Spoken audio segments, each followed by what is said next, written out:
Now, today, we've got a diverse group of panelists. This panel is working with our partners because we cannot handle this alone. And despite their obvious diversity, they all have at least one thing in common. They often partner with counties before, during, and after a disaster. Key questions today include, how well is the current partnership with county government working? And you can be really brutally honest, panelists. And what can be improved in these partnerships? The format is a 10-minute presentation by each panelist with their background and current efforts, followed by a question and answer segment. So prepare some good questions, you guys. And I'd like to introduce them, and they can come up as they're being introduced. Rondi Guthrie, right there in back, is Government Affairs Representative at Southern California Edison. Rondi will be discussing SE partnerships, and I'm pleased to say, I got a little preview, the much-awaited new protocol on shutdown of lines she's going to talk about today, which is something that's really exciting for us to hear about locally. With Rondi, we've got Emma Turner from the California School Boards Association. Not only were they a great partner for me in the legislature, they're a great nonprofit representing nearly 1,000 school boards, school districts, and counties' offices of education throughout California. Ms. Turner currently serves as school board president of La Mesa Spring Valley School District in the city of La Mesa in San Diego County. So thank her for coming so far. And Joe Ruzek. Dr. Ruzek is the founding director of Early Intervention Clinic and co-director for the Center for M Squared Health. Did I put that right? You did. Okay, all right. Dr. Ruzek is a nationally recognized expert in disaster counseling and post-traumatic stress disorder, and I can tell you disasters like our own that do not have a discrete ending point, this is especially a big concern. Dr. Ruzek specializes in mobile and web-based interventions for post-traumatic stress-related problems, early intervention practices to prevent the development of PTSD, and online training for mental health providers. Thank you, Supervisor Williams. As mentioned, my name is Rondi Guthrie. I'm a government relations manager for Southern California Edison. And actually, this territory is, I serve the South Santa Barbara County and kind of West Ventura County territory. Born and raised in the city of Ventura, so both personally and professionally have dealt with the recent incidents in this area. Want to thank CSAC for inviting us to be on this panel, and of course Supervisor Williams, Supervisor Wolf, and the County of Santa Barbara for hosting us and taking us on the tour yesterday of the Montecito disaster area. It's always important. It's really hard to grasp the magnitude of these situations until you see it with your own eyes oftentimes, and then of course, as both Supervisor Gore and Williams discussed, really learning how to prevent and or mitigate these incidents moving forward. So as mentioned, I wanted to talk about how we work with our partners, our government partners, both before, during, and after a disaster. The utility companies, we don't just show up at the door when disaster strikes. We don't just come after the fact and restore power and leave. We really hope to have that relationship with you before the disaster strikes, and it makes it very important how we all respond to our shared constituency. Go through these slides rather quickly. Just some numbers just to show our service territory, 15 million people, 15 counties, 125 years in business with a big focus on employee and public safety.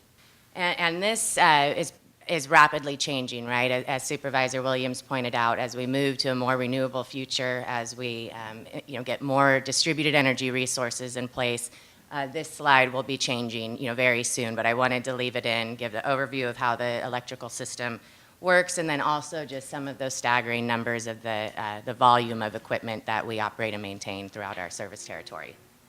I think getting into kind of the emergency operations side of things and how we do work with our counties, wanted to go over how Edison has trained and integrated our hundreds of staff members into the incident command system. what we are doing to improve reliability in wildfire mitigation and grid resiliency. And then, of course, some may say most importantly, how we communicate with our counties and government partners and our customers and your constituents. Edison takes emergency planning, emergency preparedness very seriously, and we currently have 26 incident management teams consisting of 540 personnel that are trained in FEMA's incident command system. And again, this is important because now we're able to show up at your EOC and integrate into the process. It's not who are you, what are you doing, where do I go? We can't deal with those things as disaster strikes. We need to be trained and be able to integrate fully when we respond. In addition to that, we conduct approximately 20 emergency response exercises annually. That's working with our government partners, that's internal training, that's tabletops, that's really making sure that when that earthquake, that fire, a windstorm strikes, that we have exercised as best as we can that real life situation. We have mutual aid agreements. Of course, we have gone up to PG&E territory to help out. We've sent lots of people over to Puerto Rico in that disaster. And then we do have a 24/7 watch office and situational awareness center, as well as our own emergency operations center out of Irwindale. And then the incident command system role that you probably most deal with in your local EOCs in these disasters is an AREP, an agency representative, and that would be my role. My colleagues throughout the company would serve in that role, and that's really to serve as a contact point for the county and what you need from us, and to share that information both ways. As has been said, we obviously hope to sparingly use our ICS training, but we're seeing this new normal that's been discussed, and there's not a fire season any longer. It's a year-round threat. And so, of course, we are seeing more activations and more need for that training. About a quarter of our service territory, or 9 million acres, is in what's called a high fire risk area. And you'll see here, 9 million acres of land contain ready-to-burn kindling. 120 million trees have been killed or weakened by the drought and a bark beetle infestation. And 8 of the 20 most destructive California wildfires have happened since 2015. Some of the things Edison has been doing over the years, and then of course continues to do, is really look at our operational practices. So we may restrict certain times of work during red flag warnings, during high fire risk times, patrol lines in high fire risk areas after a circuit interruption, rather than automatically turning that circuit back on. And then, as Supervisor Williams mentioned, and I'll discuss in more detail, we are seriously considering a public safety power shutoff implementation, and really working with our counties and government partners to roll that out. System hardening, going from wood poles to light steel poles, composite poles, and covered conductor in high fire risk areas. Engineering advances, always looking to the next approaches, next generation engineering technology to further enhance public safety. Vegetation management, this is a big one. As Supervisor Gore said, we love our beauty, we love our trees, but we obviously have a need to make sure that they're not too close to our lines, that we have clearances that are needed. Some of those clearances may be increasing. We are utilizing new technologies with LiDAR and drones to make sure that we have proper clearance on those lines. We inspect approximately 900,000 trees a year in our service territory and trim approximately 690,000 trees within our service territory. And then, of course, situational awareness. As I said, we're really increasing the number of meteorologists we have on staff. We're looking at those unique situations, of course, here in Santa Barbara County with sundowner winds, making sure our meteorologists and our folks in our Situational Awareness Center are aware of those risks. We're installing weather stations throughout our territory, high-definition cameras, to help SCE and fire agencies better prepare, mitigate, and respond to fires. This is just an example of what some of the system hardening may look like, more fire-resistant poles, covered insulators. And then, as mentioned, we have 24/7 weather and situational awareness, co-located within our Emergency Operations Center, bringing on the expertise of more meteorologists and installing these weather stations and fire monitoring cameras. And then after all of these operational procedures have been utilized when we have a high fire risk area, when we have possible red flag warnings, our really last resort, our operation of last resort is public safety power shutoff, what we're calling PSPS. And you know, this is really for the public safety. It's preemptively shutting off power to areas that we consider very high risk. And there's very high thresholds that need to be met based on a number of factors before we would decide to do something like that. We're currently out, you've probably read about PSPS in the papers. If you haven't read about it, you're probably hearing from my colleagues throughout the company. We've been out very aggressively meeting with our emergency managers and government partners, fire, throughout the county to really roll out this protocol, make sure that it's a two-way communication. Again, so it's not just when a disaster strikes, nobody knows what's going on. It's really having that communication. It's looking for feedback on here's the circuits. We're providing our counties and cities with the circuits that are being considered for PSPS, and we need your help and feedback and what's on those circuits. Do you have an evacuation center on that circuit? Do you have a water pump that is necessary to fighting a fire on that circuit? Do you have a traffic signal that everybody you're going to be evacuating, if that goes out, there's going to be a problem. We want to have that conversation and that dialogue now so we can put the best protocols in place when and if we do have to implement PSPS. And another really important part of the PSPS is, of course, communication and outreach. And what are we doing to not only let our county and government partners know what we're doing, but the public at large. And we, of course, will start seeing these weather patterns develop 4 to 7 days out. We will monitor them very closely. Probably 3 days out or so, if not more, we're talking, right? We're talking about what's happening, what's happening on the ground. We're talking to fire. We're talking to our emergency managers. Our goal is, 2 days before we would consider PSPS is start outreach to our customers that are on those circuits. And I should back up, we will be sending a letter out soon to all of our customers that are on these identified circuits to let them know that you are on a PSPS circuit. And then as we get closer to this weather event, we would let our county know, hey, we're going to be sending something out to our customers, so you're not blindsided or surprised by that.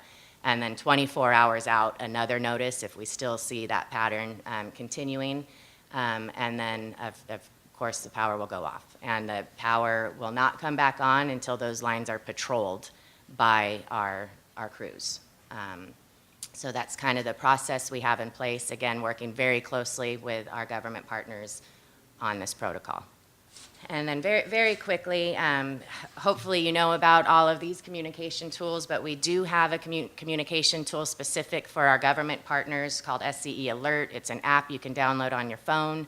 If you don't have it, we can talk to my colleague Rudy Gonzalez is in the back. You can talk to either one of us about how to install that on your phone.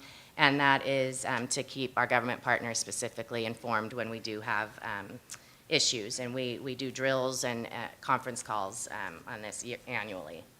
Then we also have our customer-facing information sharing, of course, our website. We have our outage center where you can either by phone or internet go and look at the outages in your area. What's the estimated restoration time? What's the cause of the outage? And information there. And then the next one shows the app on your phone that hopefully you all have downloaded. The next slide is, again, specific for our government customers. When we experience an outage that's lasting 90 minutes or longer and impacting 150 or more customers, you have let us know who you want us to send that information to within your community. And so we get that out to our government officials just as situational awareness so you know what's going on with that outage. And then, of course, web and social media. We use all the platforms out there to communicate with our customers via social media. Thank you so much. First of all, I'd like to say what a pleasure it is for me to be here today with you, and especially thank the leadership of CSAC for the invitation. Madam President, your Vice President who's here, also the Executive Director, thank you so much for the opportunity to include school boards in this process, because we do play an important role. So today I want to talk about partners in crisis and how we are one of those partners, and how we're looking for teamwork here. Especially we're looking for teamwork because none of us can do it by ourselves. We all need each other to make this whole process work, before, during, and after a disaster. A little bit more about me. I am currently not the president. I have to set the record straight. Not the president of my school board. I'm immediate past president. The current president would be a little upset if I didn't mention that he is current president. However, I am president-elect of the California Schools Boards Association. And another important part of my history that will help you understand where I'm coming from is the fact that I'm a retired naval officer, JAG Corps, 27 years. And so we dealt with disasters or potential disasters all the time, and they still do. So I have this mindset of what I think a disaster and how that should work, but I also understand, having worked here in the schools board arena for quite a number of years as well, that it differs. In the military, we can just say, you're going to do this, this, and this, and get it done. Out here in the civilian world, we have to say, would you mind helping us? Could you help us, please? Let's work together. We have to be nice and entice people to be partners in the crisis. So it is a little different. Sometimes I wish I could go back to the old military method and just say, okay, you, let's get it done.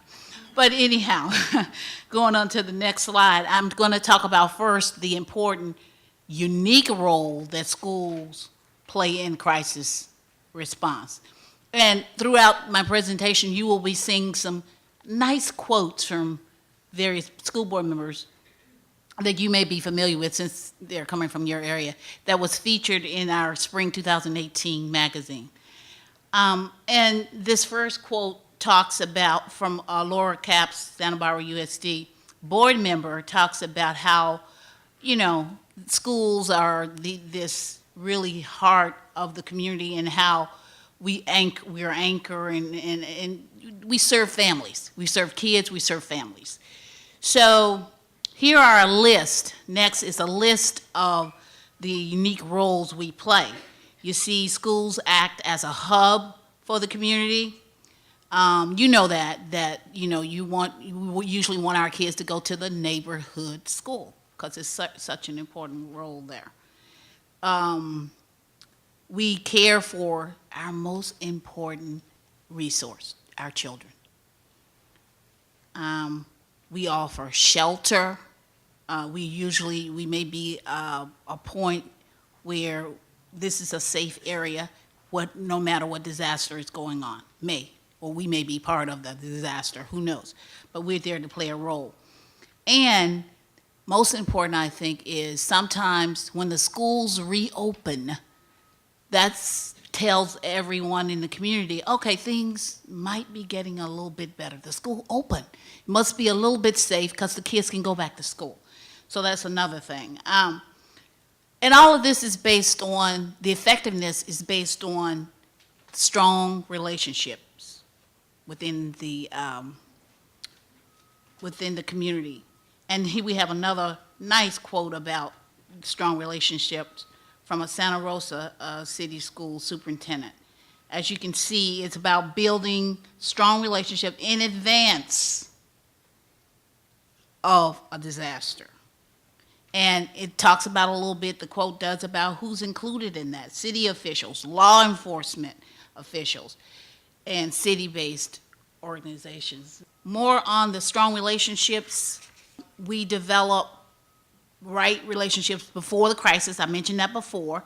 We have county-wide disaster planning that solicit input from all the local LEAs. So counties, you can't do it by yourself either. We all need to be working together. or maybe you can, but probably shouldn't, get everyone's input, get everyone's buy-in before disaster occurs.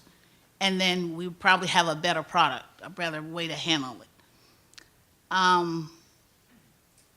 Collaboration, so important. We need to collaborate around all government emergency response, law enforcement, and community groups. We all need to be in collaboration with each other. Again, before, during, and after a disaster. We need to have the local LEAs participate in planning the process, the preparation, as well as implementation and recovery, all through the whole process. And then on the next slide, you'll see some, the crisis planning beginning. These are just some things that we may, as schools, be involved in. Stockpiling food, water batteries, extra batteries, and generators, that stockpile thing. Prepare emergency readiness plans. Hopefully, LEAs, county offices are all involved in the emergency readiness plan, as well as our community leaders and emergency response leaders as well. Develop a communications plan to keep students and staff informed. I can't talk about enough how much effective communication, what a great, everybody needs that, but especially when you have a disaster. You need to know what to do. You need to know what's going on. You're in the middle of a crisis, and I don't have to say that to you in this room mostly because you just went through, not long ago, the fire evolution and the mudslide. So you understand exactly what I'm talking about. Communication is key. Everybody wants to know what's going on. They want the updates. They want to know where to go, where not to go, all of those types of things. Who's safe, who's not safe. So it's important, the communication piece. And be prepared to serve as a community shelter. Our schools, be prepared to serve. More on the crisis response to planning, the next slide. We see that updates available in different homes. Make sure we worry about languages here. Not everybody speaks English in our school systems or in your community, in the community. So we need to be aware that there's maybe a language problem, and we may need to address that. Prepare for donations. Well, people like to give. Something goes on, you know, people throw up a page. I don't even know the names of them, the technology, you know. We got a page for this and a page for that. Well, we need to coordinate on the front end about how this will work, how we will receive donations, how donations will be dispersed, all of that. We need to do that ahead of time. Plan for transportation, especially for students and staff with disabilities. We have those big yellow buses. Okay, we have a disaster, so we're not going to school right now. And they can be used as part of the plan to help with the transportation issue. Because we may need to move a huge numbers of people simultaneously. And big yellow buses would make that happen more easily. Find care and activities for children when schools are closed. Kids are going to get bored. Disaster master, okay? They know it's a disaster, but we need to keep them engaged so they won't get in our way, basically. Let's just say what it is. So they can be entertained and, in a spot where they can do their thing while we do our thing. And when the crisis is over, next slide, the work begins. Well, the work has long begun, but okay, we'll go with that. We have more work to do when the crisis is over. It doesn't stop just because the crisis is over. We have to recover, which take, again, that collaboration, that communication piece. Here is a list of things on the next slide. When the crisis over, the work begins, and it just lists schools work with partners to address these things: the student displacement and homelessness. Sometimes we end up with a lot of people without a home. Trauma, such a big buzzword in today's society. Trauma. Trauma is kids are experiencing trauma, families are experiencing trauma. We need to recognize that, and during our preparedness, try to address that. Reduce enrollment for us schools, that's a problem. Diminish learning time, that's definitely a problem for families and kids. Financial loss and rebuilding to is so important to recovery. And again, the next slide talks about communication being the key. This quote from a Santa Rosa City School Board president about what happened here. The superintendent and I agreed early on that more communication was better, even if it restated the same status or restated unnecessary uncertainty about opening times. Understand about the communication. Even you have to make corrections, even you have to say something over and over again. Maybe people are experiencing that trauma and may not get it the first 2, 3, 10 times. So it doesn't matter if it's restated information. Communication is the key, according to the next slides.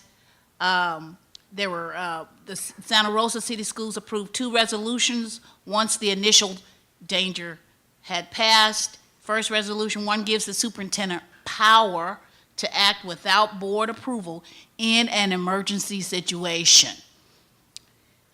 Number 2, the second resolution they approved was the other gives the board president authority to act on behalf of the board in an emergency situation without explicit approval. So you're giving a power to the superintendent in a case, and in the other case, the board president, only on limited conditions, and it's to meet the emergency issues. All right, and again, communication being the key. Another quote there, transparency is mentioned in this quote. Ongoing communication and updates, important words about communication. In order to support students and teachers with the loss of required 180 instructional days, so the Santa Barbara School Board requested and received, which is very important, a waiver from CDE. Its 4th request in 15 years. Okay, we had to make sure that our that Santa Barbara received the waiver because they could not make the 180 instructional days that were required by law.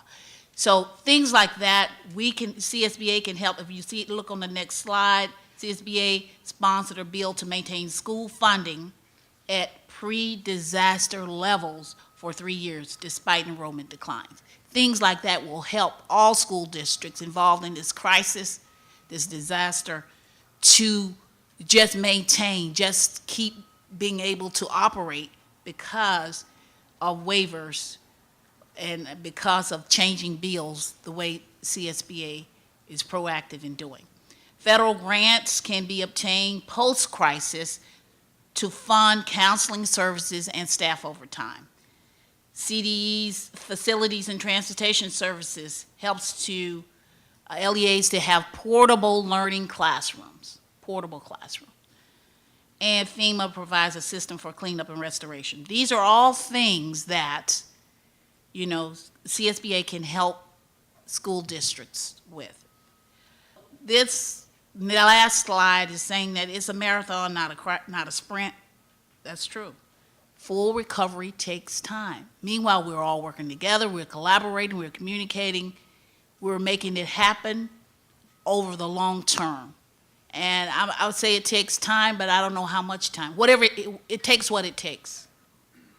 So we need to be prepared for the long haul.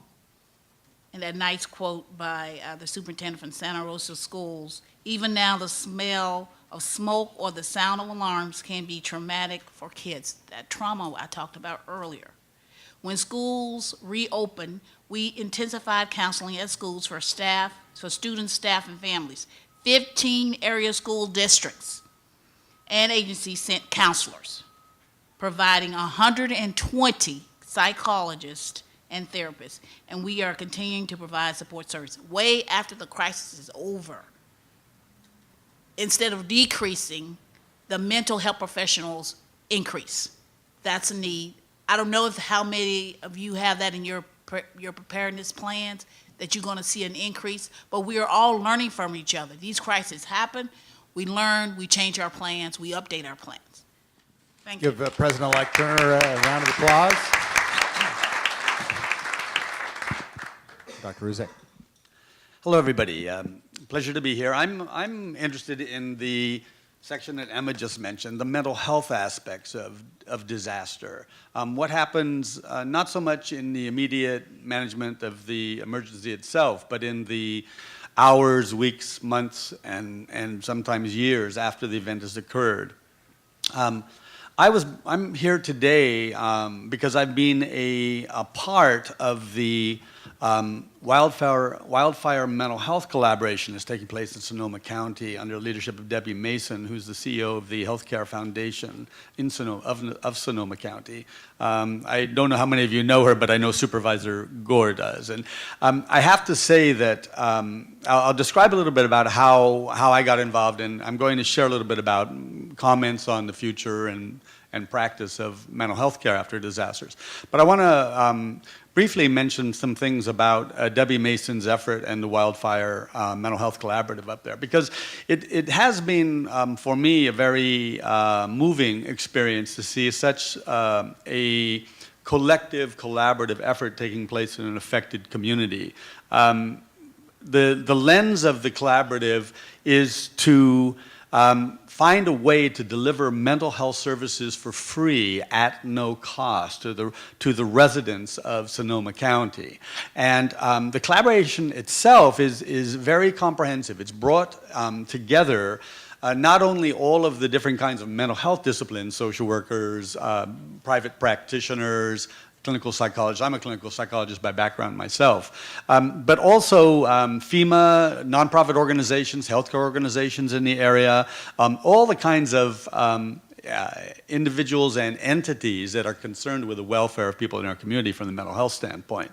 The group had set themselves a target budget of $1.1 million for the first year. And the goal was to do a number of things. They were thinking, okay, FEMA is providing a number of things, particularly very good quality outreach, locating people who are affected, referring them to the best services. What can we as a county do that will supplement that so that we have a more comprehensive response?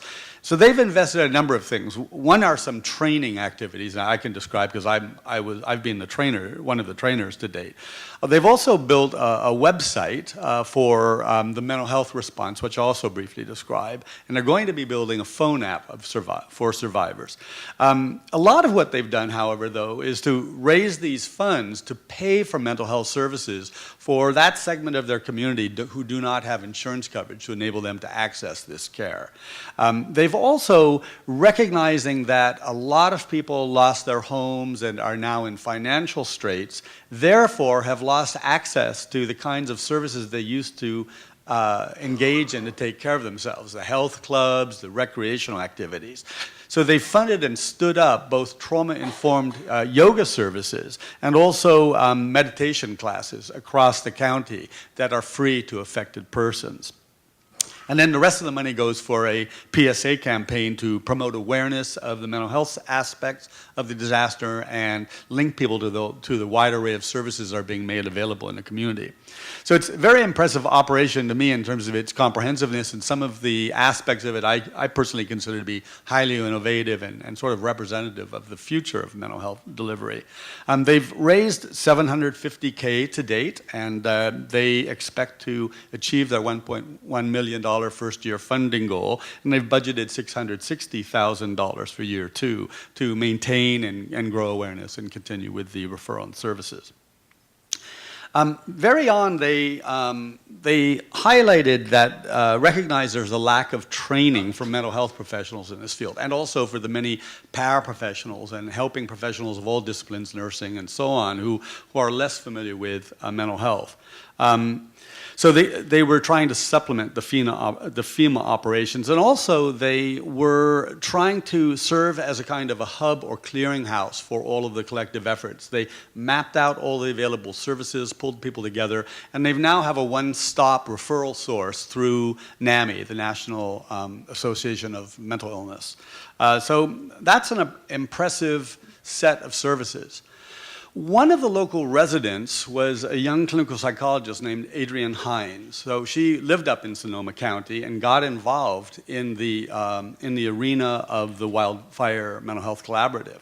It so happened that Adrienne was a staff member, a young staff member of our National Center for PTSD. So my background is I've been in the VA healthcare system for 26 years, working for VA's National Center for PTSD, which is essentially the think tank for PTSD. We're charged with both conducting research on the most effective treatments, developing the treatments, and I have been, for the last 10 years, the director of the VA's Dissemination and Training Division of the National Center for PTSD.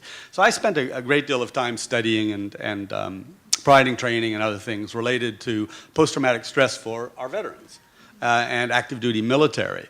But as part of that work, I became very interested in the prevention of PTSD and early intervention for people affected by traumas in the weeks and months afterwards. So I got involved in disaster mental health quite a few years ago. The National Center is a thought leader in all forms of PTSD in the United States.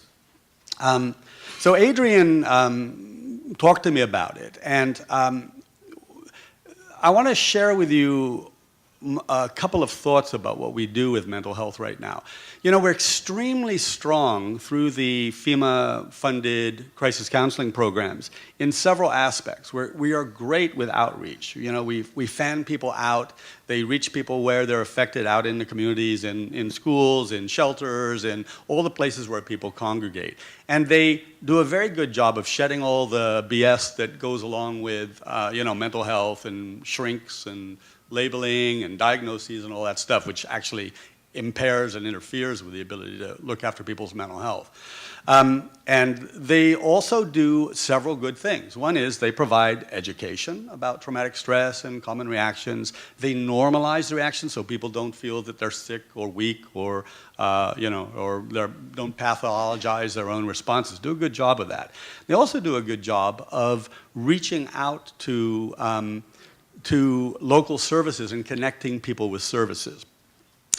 However, I've become concerned with that group of persons whose trauma exposure or life experience is placing them for more enduring risk of stress-related problems or mental health difficulties. There are many such categories of persons, certainly people who've had mental health problems or who are going through very difficult times, people with very low resources in their family, and particularly people who've been up close and personal with the more intense aspects of exposure. So if you think about the Sonoma fires, there are many, many thousands of people that experience difficulty and stress as a result of what happened. However, there are subgroups who we can imagine are going to very often be troubled with more enduring difficulties, unless they're very lucky. One, for example, are people who had to run for their lives because they thought they might die.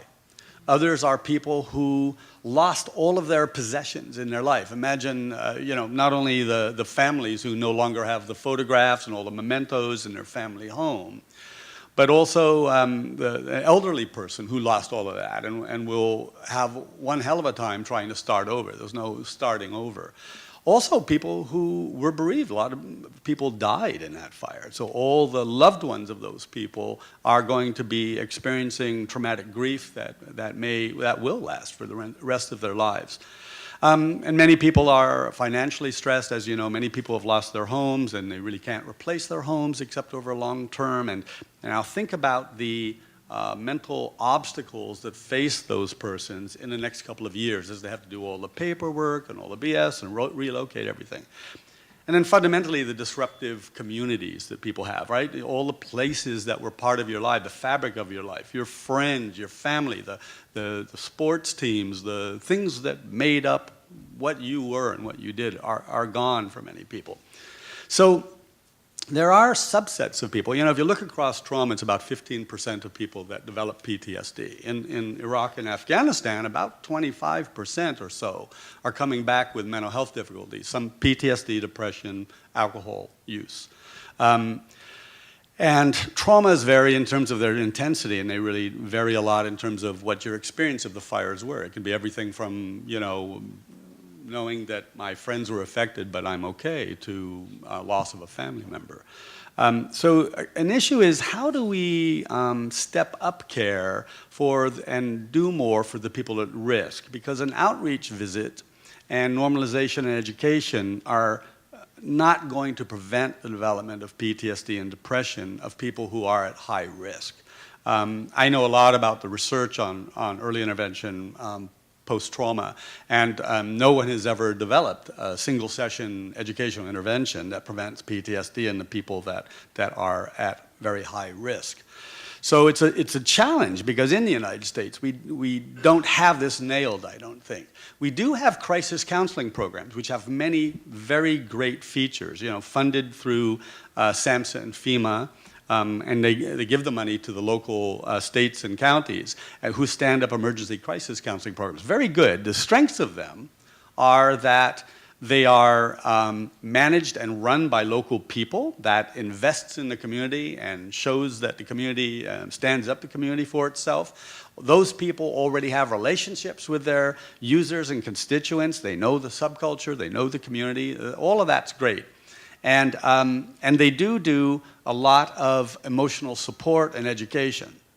They typically, however, have not been trained in probably the more effective treatment. So we have a big problem in mental health generally, by the way, in that if you go down the road to get mental health treatment, you're probably not going to get the so-called best treatments or best practice or evidence-based treatments. I led the bringing into the VA of the major evidence-based PTSD treatment. It's been a 12-year effort with about $1 million a year trying to do that, and it's still a work in progress.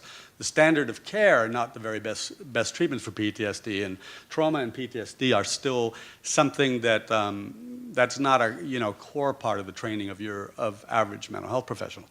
So. When I've been involved in trying to develop some early interventions for PTSD and disaster in particular. And a number of years ago, I collaborated with several people, the National Center of PTSD. We built a partnership with the National Child Traumatic Stress Network, is the preeminent child trauma national organization in the United States. And we also partnered with Australia, where there's a guy named Richard Bryant who is at University of New South Wales, who's the #1 world expert in prevention of PTSD. And we built a thing called Skills for Psychological Recovery.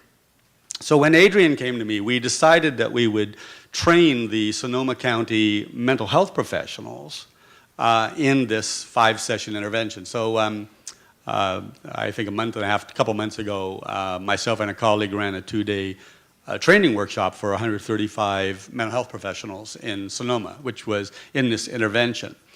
And the intervention itself is fairly simple in many ways. It focuses on 5 main skills. I'll just tell you that because I think you might be interested. So one is rebuilding social connections.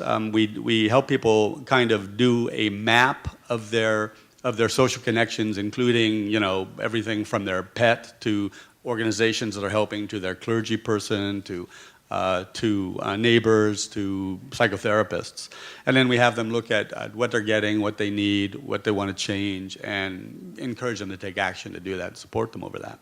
We also have a managing stress component, which has diaphragmatic slow breathing to reduce physical tension and other things. We have a helpful thinking component to sort of help people replace negative worrying, unhelpful ways of thinking with simple ways that are more adaptive and more supportive of themselves and those around them.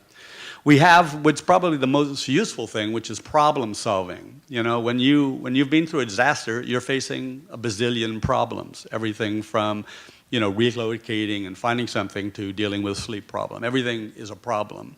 And there are evidence-based methods of teaching people problem solving, which have been shown in many, many trials to be effective in reducing depression symptoms.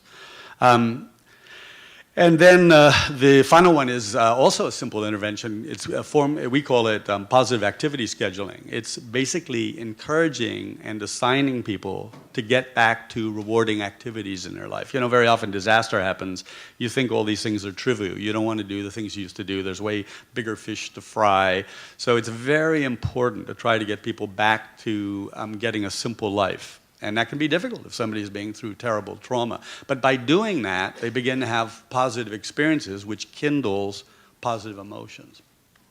So we train people in this, and it's a big experiment to try and deliver it across the county. But I've been extremely excited that they're doing it.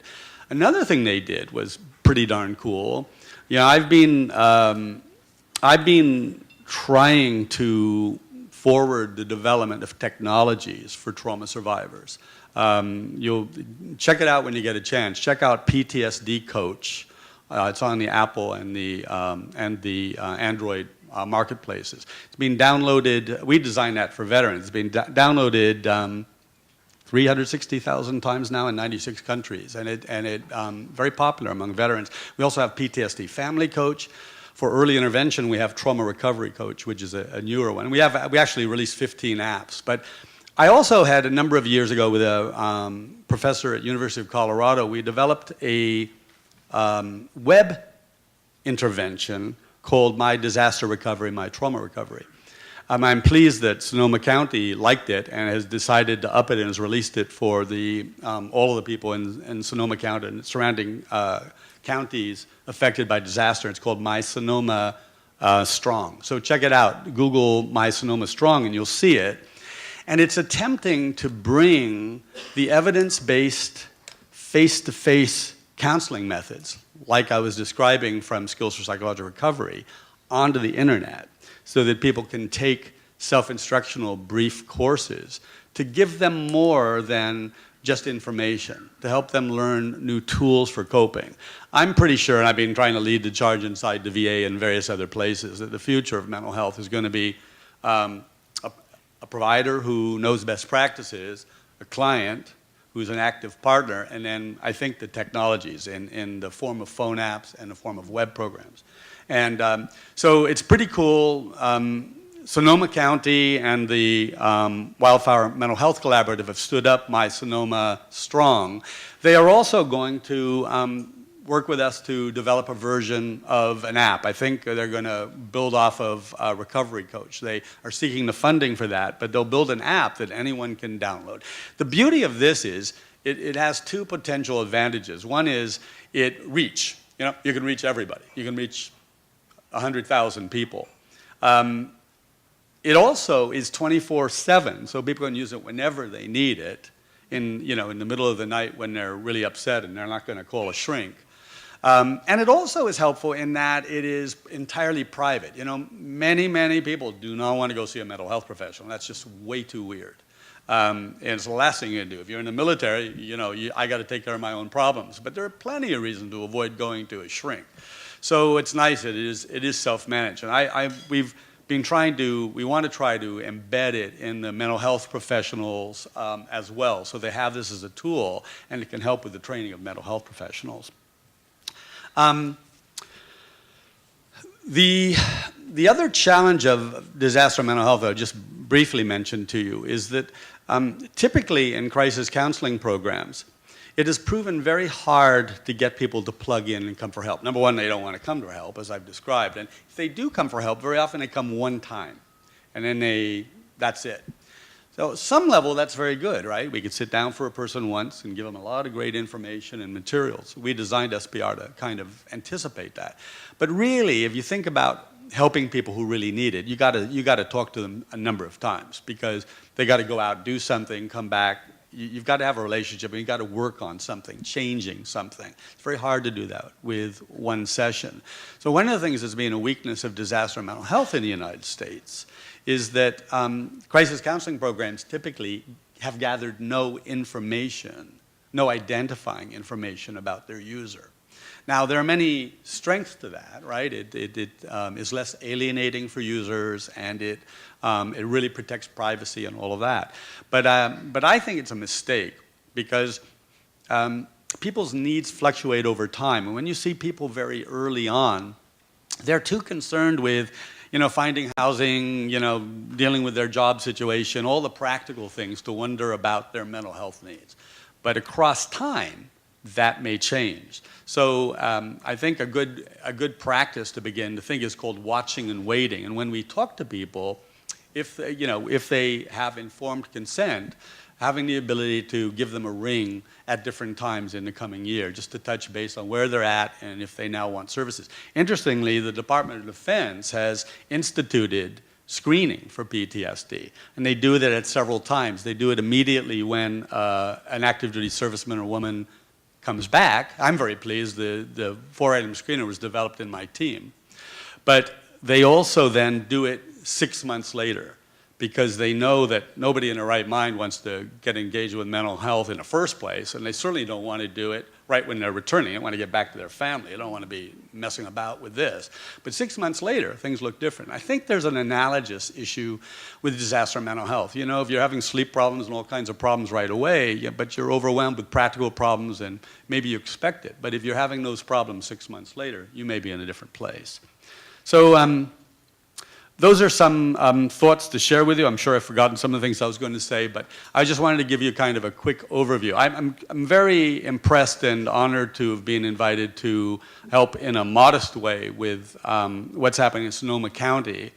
I think that the combination of the ringleader role, that they clearinghouse role, and the one source of help, and then the funding of free services and building resources in the community, coupled with looking around for and investing in what are thought to be best practices in disaster mental health, and then the use of technology, are highly innovative.